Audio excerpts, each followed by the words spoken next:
Avant l'annonce du nouveau leadership chinois, les observateurs considéraient si oui ou non de nouvelles personnalités avec des points de vue libéraux seraient incluses dans le nouveau cercle dirigeant. La nouvelle formation s'est avérée autre et serait, selon les analystes, une indication de la réticence du Parti communiste au changement. Des réformes, c'est ce dont le Parti communiste dit avoir besoin et ce que les observateurs le pressent de faire. Mais le cercle dirigeant nouvellement annoncé a refroidi tout espoir de changement significatif. Les experts des questions chinoises disent que l'élévation des fonctionnaires comme le chef du parti de Chongqing, Zhang Deqiang, et le chef de la propagande Liu Yunshan suggèrent que les dirigeants communistes choisissent une approche plus conservatrice. Les deux hommes sont loyaux à l'ancien chef du parti, Jiang Zemin, qui a cherché à influencer l'actuelle composition des dirigeants. D'après la structure du pouvoir, il est clair que le Parti communiste demeure très conservateur et rétrograde, avec essentiellement aucune possibilité de réforme. Les concurrents au siège au sein du comité permanent du Politburo incluaient deux fonctionnaires puissants et prometteurs.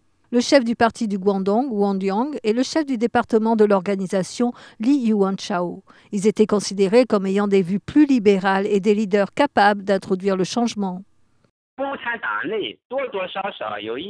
Ceux au sein du Parti communiste qui jouissaient d'une bonne réputation ou qui penchaient pour la réforme ou la libéralisation ont été éliminés, ce qui laisse à penser que le Parti communiste est très entêté, conservateur et qu'il ne reste aucun espoir.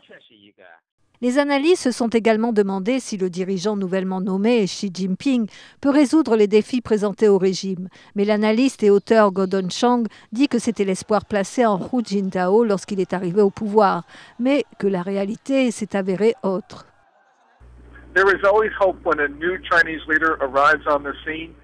On espère toujours à l'arrivée d'un nouveau dirigeant chinois. Si on remonte 10 ans plus tôt, chacun pensait que Hu Jintao était ce réformateur et ils avaient Wen Jiabao qui avait des références réformistes. Mais regardez ce qui est arrivé. Ils sont le groupe le plus conservateur de tous les dirigeants chinois. Et actuellement, les mêmes forces qui ont encouragé un retour en arrière sont encore plus fortes à présent. Je pense donc que nous allons connaître une période difficile à Pékin.